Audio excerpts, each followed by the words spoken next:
जिंदगी में बंदगी तू कार नहीं,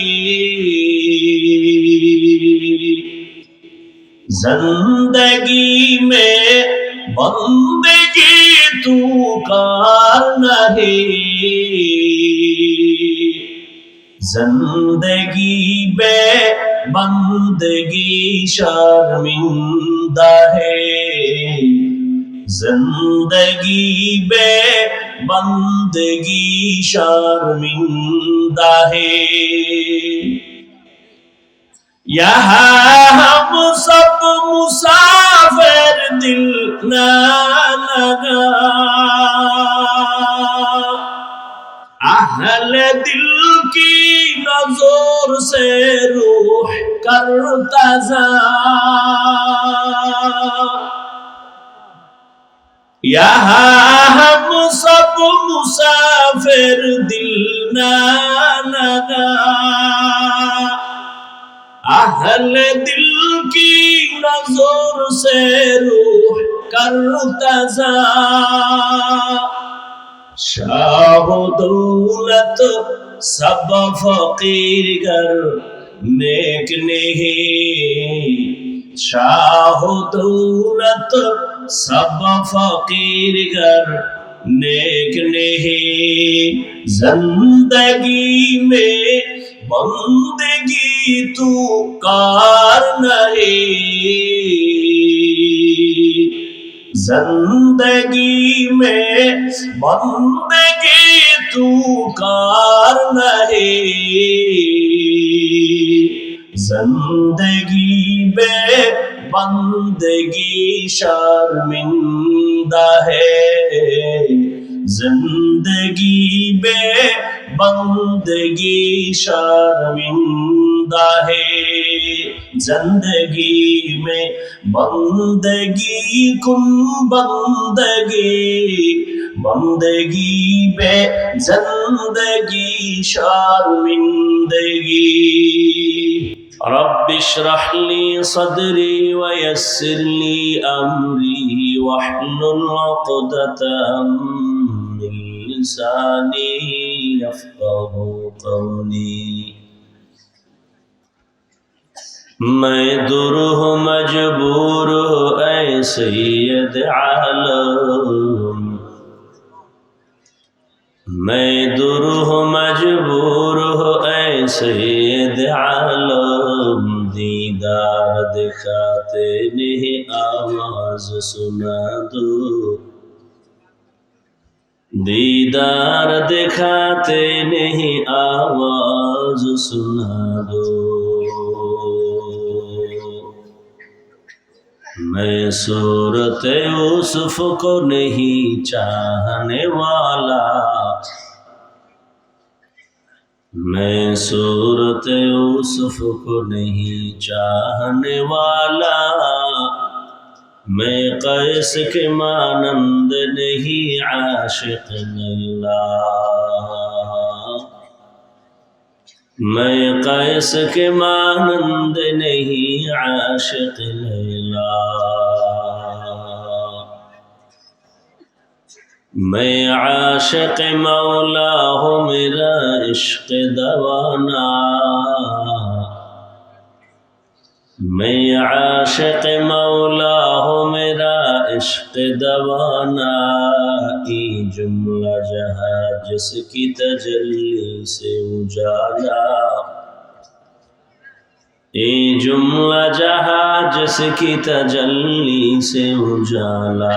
ला इलाहा इल्लल्लाह, ला इलाहा इल्लल्लाह, ला इलाहा इल्लल्लाह, ला इलाहा इल्लल्लाह, ला इलाहा इल्लल्लाह, ला इलाहा इल्लल्लाह, ला इलाहा इल्लल्लाह, ला इलाहा इल्लल्लाह, ला इलाहा इल्लल्लाह। ইল্লাল্লাহ লা ইলাহা ইল্লাল্লাহ লা ইলাহা ইল্লাল্লাহ লা ইলাহা ইল্লাল্লাহ লা ইলাহা ইল্লাল্লাহ লা ইলাহা ইল্লাল্লাহ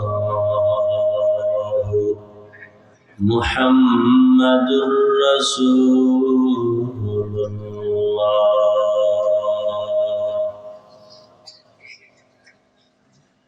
ঐতিহ্যবাহী নগরকান্দা মাদ্রাসা কর্তৃক আয়োজিত আল্লাহ পাকের আশিকিন জাকিরিনদের এক মিলন মেলা, বার্ষিক ইসলামী মহাসম্মেলন। উপস্থিত মোহতারাম সম্মানিত সভাপতি, প্রধান অতিথি, বিশেষ অতিথি বৃন্দ, হযরত উলামায়ে কেরাম। ভাই বক্সের সাউন্ড বাড়াও। অত্র অঞ্চলের বিভিন্ন স্থান থেকে আগত আল্লাহ পাকের আশিকিন জাকিরিন শাকিরিন মুহিব্বিন মুরব্বিয়ান এজাম, কলিজার টুকরা আমার সমবয়সী যুবক বন্ধুগণ, স্নেহের ছোট ভাই, পর্দার আড়ালে মাইকের আওয়াজ শ্রবণরতা সম্মানিত মা ও বোনেরা, আল্লাহ পাকের দরবারে শুকর যে আল্লাহ পাকে ফিতনার যুগে হাজারো লাখো মানুষের মধ্য থেকে বাছাই করে পৃথিবীর শ্রেষ্ঠ মজলিস, উলামায়ে আহলে হকের মজলিস, গুনাহ মাফের মজলিস, তওবা কবুলের মজলিসে দয়াময় আল্লাহ আমাদেরকে কবুল করেছেন, আশা ও বসার তৌফিক দান করেছেন। নেয়ামতের শুকর আদায়ার্থে ইমানের আওয়াজকে উঁচু করে এক আওয়াজে উচ্চ কণ্ঠে সকলেই কালিমাতুশ শুকর উচ্চারণ করি, আলহামদুলিল্লাহ। দরুদ ও সালাম সাইয়্যিদুল মুরসালিন রাহমাতুল লিল আলামিন শফিউল মুজনিবিন খাতামুন নবিয়্যিন সাইয়্যিদুস সাকালাইন ইমামুল মুরসালিন শফিয়ে আযম রসুল আকরম রহমত আলম নবীউল আরব আল আজম হাবিব কিবরিয়া अशरफुल अंबिया सय्यदुल अंबिया शफीअ महशर साक़ी कौसर आक़ाए नामदार मदीना का ताजदार आफ़ताब नबूवत फ़ख्र मौजूदात सय्यदुल मखलूक़ात हज़रत मुहम्मदुर रसूलुल्लाह सल्लल्लाहु अलैहि व आलिहि वसल्लम। সর্বোপরি শুকর যাদের অক্লান্ত পরিশ্রমের মাধ্যমে আজ সুন্দর আয়োজন, সময় পরামর্শ অর্থ দিয়ে দোয়া করে উপস্থিত হয়ে মাইক লাইট প্যান্ডেলের ব্যবস্থাপনার মাধ্যমে সহযোগিতা যারা করেছেন, প্রত্যেককেই আল্লাহ পাকে খেদমতের বরকতে দুনিয়াতে শান্তি, পরকালে চিরমুক্তির ব্যবস্থা করে দিন। হযরত উলামায়ে কেরাম কোরআন সুন্নাহ ভিত্তিক দিক নির্দেশনামূলক আলোচনা রেখেছেন, আপনারাও ধৈর্যের সাথে শ্রবণ করেছেন। উলামায়ে কেরামের কথাগুলো সবাইকে সহি তরিকায় আমল করার তৌফিক দান করেন। উলামায়ে কেরামের ইজ্জতকে আল্লাহ বেশি বেশি বাড়ায় দেন। যারা উলামায়ে কেরামের বিরুদ্ধে ফেসবুকে লেখালেখি করে, মিডিয়ায় অপপ্রচার চালায়, আল্লাহ ওদের হেদায়েত দান করেন। আল্লাহ পাকের ইলম ও কুদরতে যদি এদের ব্যাপারে হেদায়েতের ফয়সালা না থাকে, আল্লাহ এদেরকে দমন করে দেন। উলামায়ে কেরামের সম্মান এজন্য বাড়াতে হবে যে কিয়ামত পর্যন্ত আর কোনোদিন এই জমিনে নবীজি দাওয়াত নিয়ে আসবেন না, সাহাবায়ে কেরাম আসবেন না, আইম্মায়ে কেরাম আসবেন না, বড় বড় আউলিয়ায়ে কেরামও আর আসবেন না। কিয়ামত পর্যন্ত এই জাতিকে জান্নাতের পথ দেখাবেন কোরআন সুন্নাহর আলোকে একমাত্র উলামায়ে আহলে হক। অতএব এখানে একটা গভীর ষড়যন্ত্র। উম্মতের সাথে আলেমের যদি দূরত্ব তৈরি করা যায়, তাহলে মাদ্রাসা বন্ধ করে দাও বলতে হবে না, অটো মাদ্রাসা বন্ধ হয়ে যাবে। ওয়াজ মাহফিল বন্ধ করে দাও বলতে হবে না, অটো ওয়াজ মাহফিল বন্ধ হয়ে যাবে। কারণ মানুষ যদি আলেমের প্রতি ভক্তি, মহব্বত, শ্রদ্ধা না থাকে, তাদের বয়ান শুনবে না। এই জন্য গভীর ষড়যন্ত্র হলো আলেমের বিরুদ্ধে বিভিন্ন প্রপাগান্ডা ছড়াইয়া মানুষের প্রতি, আলেমের প্রতি মানুষের অন্তরে ঘৃণা জমান। এই জন্য আমি সারা বাংলাদেশে আমার কলিজার আওয়াজ দিয়ে আমি দ্ব্যর্থহীন ভাষায় বলি, যারা আলেমের বিরুদ্ধে লেখে বা বলে, এর সব সন্তানগুলো মা বাবার অভিশপ্ত সন্তান। যারা আলেমের বিরুদ্ধে বলে লেখে, একটা সন্তানও মা বাবার আদরের সন্তান না। সবগুলোর উপরে মা বাবার বরদোয়া আছে, এই জন্য এগুলি করে। ভালো করে মনে রাখবেন, আল্লাহ যাকে ভালোবাসেন তাকে তো দ্বীনের হেদায়াত দান করেন। পক্ষান্তরে আল্লাহ যদি কারো উপরে রাগ করেন, তার প্রথম প্রমাণ সে আলেমের বিরুদ্ধে যাবে। আলেমের বিরোধিতা করার প্রমাণ হলো সে আল্লাহ তার উপরে কি নারাজ, বেজার। এটা তার প্রথম প্রমাণ। এ যত বড় বাহাদুর হোক না কেন, বর্তমান বাংলাদেশে যত ঝামেলা দেখতেছেন, সব ঝামেলার মূল কারণ আলেমের সাথে বেয়াদবির ফলাফল। আল্লাহ হেদায়াত দান করেন। হেদায়াত এটা মামার বাড়ির আবদার না, বড় কঠিন একটা বিষয়। রহমতের নবীর তো কোনো তুলনাই নেই। সেই নবীজি বারংবার আল্লাহর কাছে হেদায়াতের দোয়া করেন, আল্লাহুম্মা ইহদিনাস সিরাতাল মুস্তাকিম। দুনিয়ার সব পাইছি, হেদায়াত পাই নাই তো কিছুই পাই নাই। দুনিয়ার কিছুই পাই নাই, হেদায়াত পেয়েছি তো সব পেয়েছি। মান ইয়াহদিল্লাহু ফাহুয়াল মুহতাদ ওয়া মান ইউদ্লিল ফালান তাজিদ লাহু ওয়ালিয়্যান মুরশিদা। আল্লাহ যাকে হেদায়াত দিবেন সে পেয়ে যাবে। ভাই রিভাবটা একটু কমাও। আর আল্লাহ যাকে হেদায়াত দিবেন না, সে হেদায়াত পাবে তো দূরের কথা, হেদায়াত পাওয়ার মতো কোনো মুরব্বী, কোনো পথ প্রদর্শক খুঁজে পাবে না।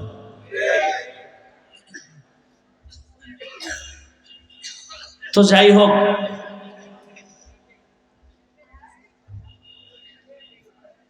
ওলামায়ে কেরামকে আপনারা মহব্বত করেন, এজন্যই তো এখানে আসছেন। ঠান্ডা মাটির মধ্যে, প্রচন্ড ঠান্ডার ভেতরে কষ্ট করে বসে আছেন। এটা আপনাদের নাজাতের জরিয়া হবে ইনশাআল্লাহ।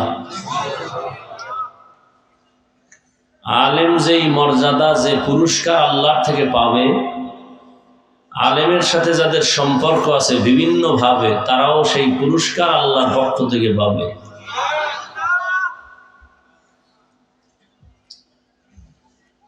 এজন্য উলামায়ে কেরামের সাথে সম্পর্ক গভীর করবেন।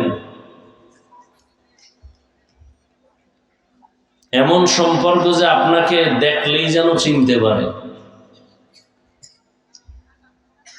এই সম্পর্ক না হয় যে আমি তো চিনি না। গভীর সম্পর্ক করবেন, এখানে জায়গা মতো আপনাকে চিনবে আর বলবে চলো আমার সাথে।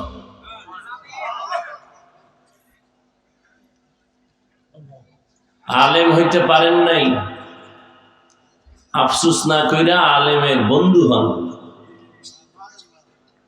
অন্তর থেকে উলামায়ে কেরামকে ভালোবাসেন। আল্লাহ সবাইকে তৌফিক দান করেন। আমি যে আয়াত পড়েছি এবং রসুলের হাদিস থেকে এক টুকরো হাদিস পড়েছি, আল্লাহ পাক সহি নিয়তে, সহি তরিকায়, সহি কিছু কথা ইখলাসের সাথে রুহানিয়াতের সমন্বয় বলার মতো, শুনবার মতো আমাকে আপনাদের প্রত্যেককে আল্লাহ পাক তৌফিক দান করেন।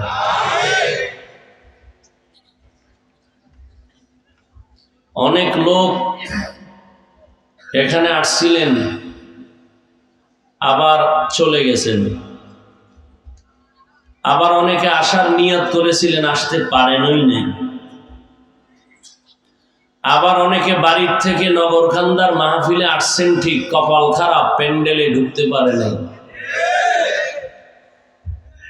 কথাগুলো খুব বুঝার চেষ্টা করেন, চিল্লাচিল্লি কম করবেন।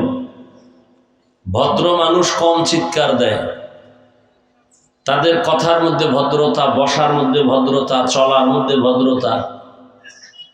ঠান্ডা মাথায় কথা বুঝেন, স্বাভাবিক আওয়াজে জবাব দিবেন প্রয়োজন হলে।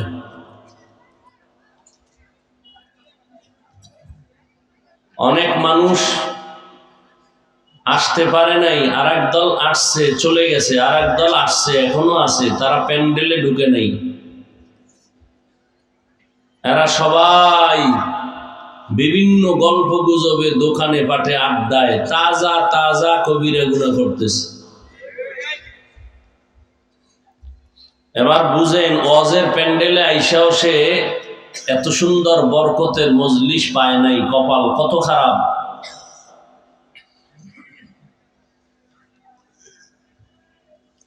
আর একদল বান্দারা আসছিলেন, বেহেশতের প্যান্ডেলে বসছিলেন, কিন্তু দোয়া করে যেতে পারে নাই।